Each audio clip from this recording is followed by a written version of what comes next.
We'd like to call our final presenter of this session, Mr. Andy Russell, to present his research on neurological and behavioral research, validates imagery-language connection dyslexia, weak reading comprehension, and autism spectrum disorder. Mr. Russell is the Center Director for the Lindamood-Bell Learning Centre in Sydney, Australia. With a master's degree in special education, Mr. Russell has led Lindamood-Bell seasonal learning clinics in Europe and Asia. Last year, he was chosen to present the Lindamood-Bell Professional Development Workshop to educators and practitioners in Sydney. Mr. Russell.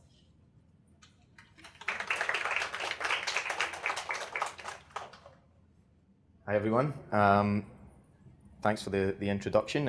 As she mentioned, my name is Andy Russell, and this is my presentation today. I'm going to be presenting on a neurological and behavioural research that validates the imagery and language connection to dyslexia, weak reading comprehension, and autism spectrum disorder. Now, essentially what I'm going to talk about and what I'm going to take you through is a journey, the journey that the company that I work for has been on over the last 30 years. The company I work for is called Lindamood-Bell, and this is the journey started with our co-founders. It's Pat Lindamood and Nanci Bell. And essentially what we're looking at is our journey from instructional experience, which of course, as I'm saying, started with our co-founders, to now in 2017 to scientific research. Throughout that journey, we've come up with some beliefs that we hold key to everything that we do. The first belief, I think it's one that everyone here would share, is that we believe passionately that children and adults can be taught to read and comprehend to their potential, including those individuals with previously diagnosed with dyslexia, hyperlexia, and autism. We also believe that imagery is a primary sensory cognitive function, and we believe that sensory cognitive functions are the foundation of language and literacy skills. Back to our journey. So the journey began in a clinical environment. We worked with lots of individuals with all levels of different language processing difficulties, and sitting across with kids and adults who were struggling to read words, struggling to comprehend. That was able to give us a unique insight into the learning process, and it led us to asking some questions, essentially asking why things were happening. Why could some children easily learn to read and others couldn't? Why could some students answer really complex questions if you read the content to them, but they struggled to sound out a simple word, or they struggled to memorize any sight words? Why was this happening? Why did some kids read way below their potential, despite having years of special education and years of lots of good reading programs, lots of summer school, lots of private tuition? Why were these children still not able to catch up? Why did some kids read text really easily, but then they just couldn't understand anything that they read? And why were our students analytical readers rather than global readers at the end of phonological instruction? So we were dreaming that we could make a difference. We knew we could make a difference. So we researched, we learned, and we grew. And I think that's something that I've heard at the conference, is that everyone is still doing that. We're still researching, we're still learning, and we're still growing, which is awesome. So there was three key questions that throughout this journey that we were constantly asking. What's the primary cause of these difficulties with language and literacy? Could we diagnose the cause? And what was the instructional solution? Could we help? Or what could we do to help? So we participated in some gold standard neurological and behavioural research, and we'll get into the research in a little while. We learned that reading has component parts, and we learned that sensory input of imagery underlies oral and written language. We also learned some things that were not the primary cause of difficulties with language and literacy. socioeconomic status, ethnicity, IQ, these things weren't the primary cause.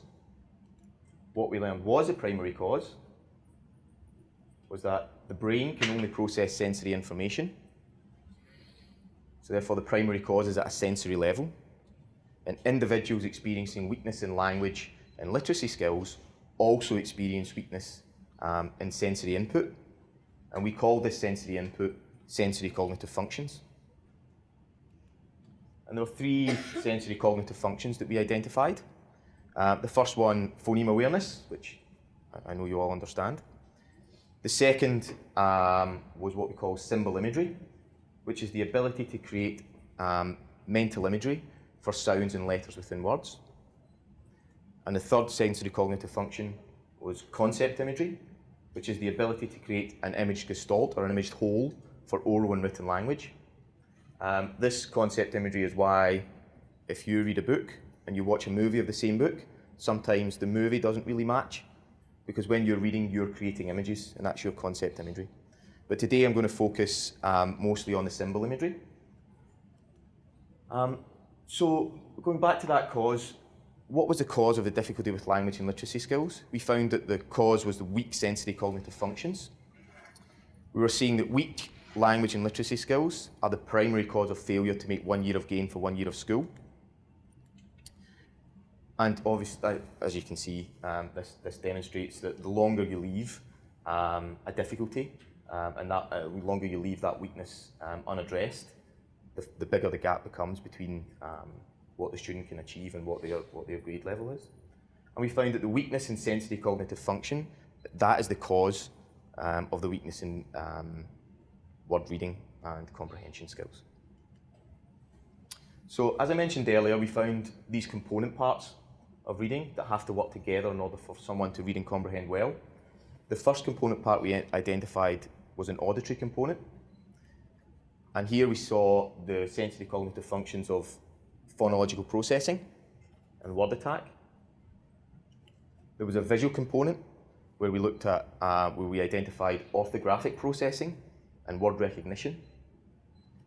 The third component was a language component, and here we were identifying contextual reading and vocabulary.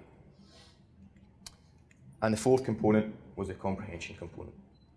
So all of these component parts of reading must work together in order for someone to read and comprehend well. So then we had to come up with an instructional model. So first of all, we're saying processing language requires sensory input, and therefore the processing language is a cognitive act. And if we're going to come up with an instructional model, instruction must or should be based on a theory of cognition. And the theory of cognition that we learned through experience that matched our experience was the dual coding theory.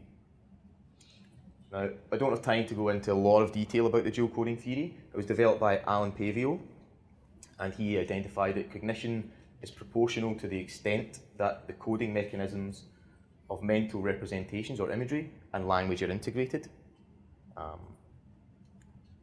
And essentially the individuals differ in the extent, manner and efficiency of employment in each of the systems according to their verbal and non-verbal habits and skills.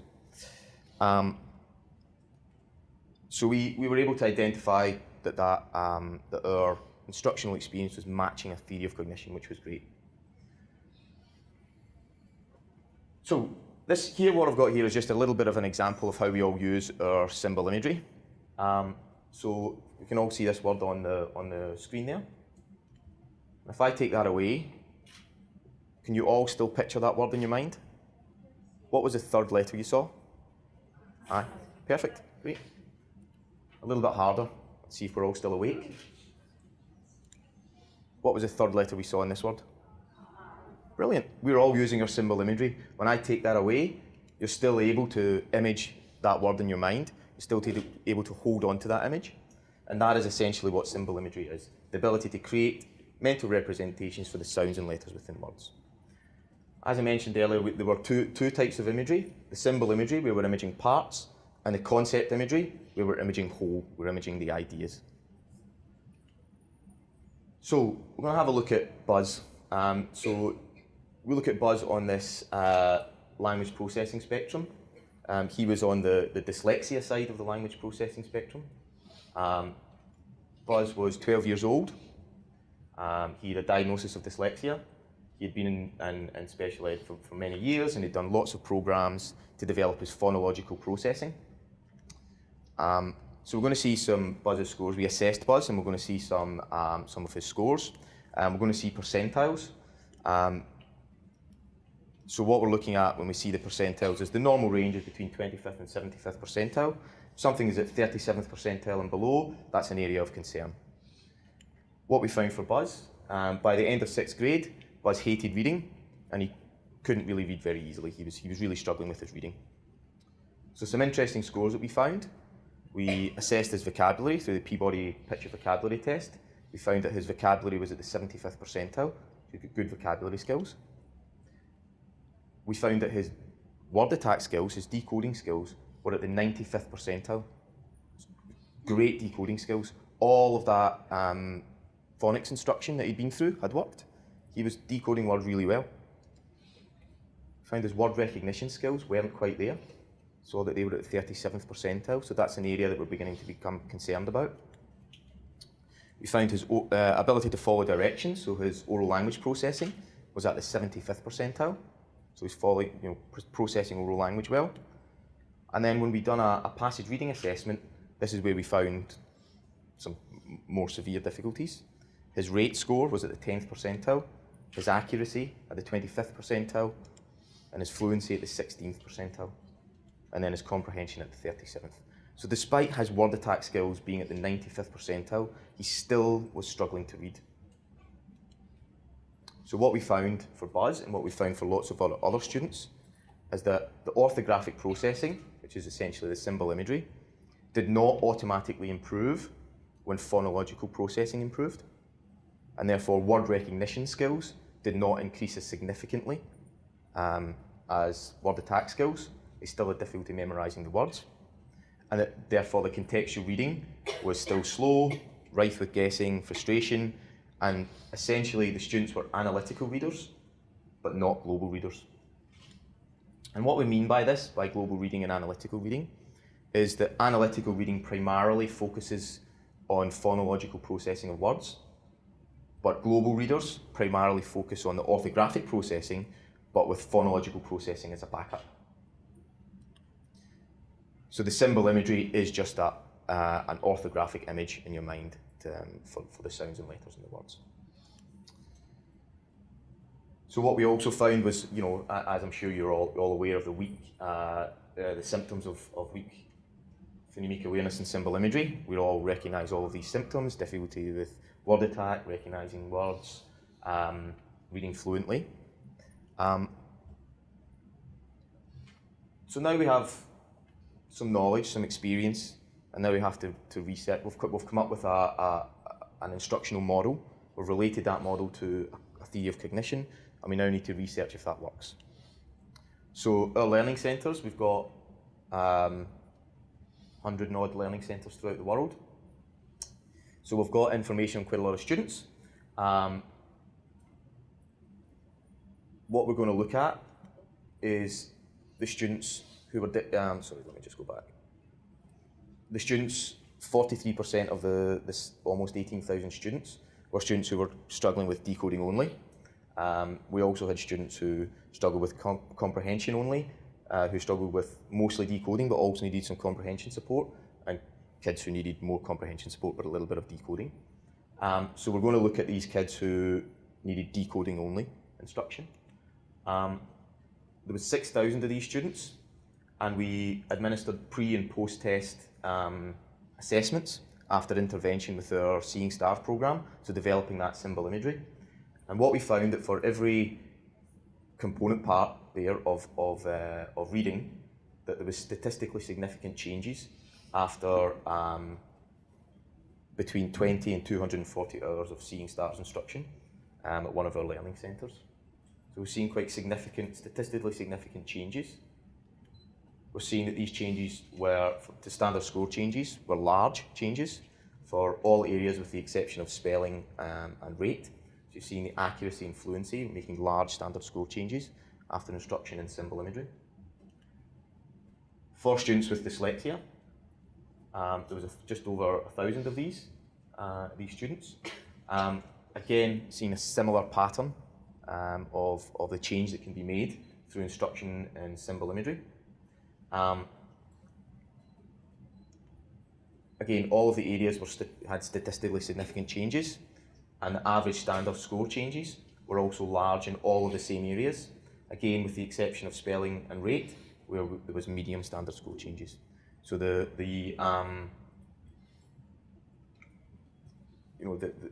changes that we can see through the Seeing Stars instruction is similar for students with a diagnosis of dyslexia and without a diagnosis of dyslexia, which is great. And then, as we've all been hearing a lot this last couple of days, dyslexia often doesn't come alone. So we have some data for students who have ADHD, students that we see who had ADHD. All of these diagnoses were from a third party. They weren't us who diagnosed these difficulties. And again, we're seeing almost exactly the same pattern of scores. Statistically significant changes in all of the areas, all the symbol imagery, phonemic awareness, word attack, word recognition. Again, these changes, the average standard score changes, were large also in all of the same areas. So we're showing that instruction in symbol imagery can have a significant change for students who are struggling with decoding, whether they have diagnoses or whether they don't have diagnoses. So again, that's awesome, that's great research, and that's our own data from students that we've worked with. We then have to show some scientific research. We're talking about cognition, sensory cognitive functions. We have to see that if we are changing something at the cognitive level, if we are changing something in the brain. So we've collaborated over the years with universities. These are just an example of some of the universities and institutions that we've worked with. And this is something that's continuing and ongoing. We're continuing to research all the time and to collaborate. Two of the main research papers was a Georgetown University paper and the University of Alabama research. The University of Alabama research looks at the concept imagery and the role that plays. We don't have time to go into that. I'm going to focus on the Georgetown University study that was looking at grey matter volume changes following reading intervention in kids with dyslexia. So there was 11 students who had been identified as dyslexic, and they received explicit instruction in symbol imagery and applied to reading. After 8 weeks of reading intervention, the children in the study showed marked improvement in several reading and reading-related skills. Again, similar scores as we were seeing in our learning centre. But what was really important in this study was that these improvements in reading ability, they were accompanied by changes in the brain and what was actually happening in the brain. So there were 4 areas of the brain that showed increased volume at the end of instruction, and these included areas that were involved in memory and mental imaging. They were essentially in the left hemisphere, and they were involved again in visuospatial processing, aspects of consciousness and episodic memory. So we were seeing changes in the brain. And again, what was also very important and great to see, that these changes were also sustained after the end of instruction. So T1 is the before instruction, T2 is at the end of instruction. You can see those significant changes. T3 is after another 8 weeks. We were seeing, are these changes sustained? Do they continue? And the answer was yes. And in fact, they weren't just sustained, some of them continued to improve even further after instruction and after stopping instruction, which is awesome. So some conclusions of that research was that training induced changes in grey matter volume. It can be observed in a paediatric sample for the first time. It was the first time it had ever been shown that there was grey matter volume changes. Reading improvement resulting from intervention, they're accompanied by grey matter volume changes, and that both the reading improvements and the grey matter volume changes are maintained after instruction period. So just to summarise overall what we found through this journey, to summarise this journey from the clinical experience where we were seeing things, asking questions, frustrated with the lack of improvement in students, despite lots of good intervention. To summarise that journey, we found that the primary cause of weakness in language and literacy skills is at a sensory level, that reading has component parts and sensory cognitive functions underlie each of these parts, that there are two types of imagery, symbol imagery and concept imagery, and that these can be developed and applied to language and literacy skills. I know we've only talked about symbol imagery, but we have similar studies that show the impact of concept imagery, and that behavioural and neurological research validates the imagery and language connection, resulting in changes in brain structure for children identified as dyslexic or ASD. And that's my presentation. Thank you.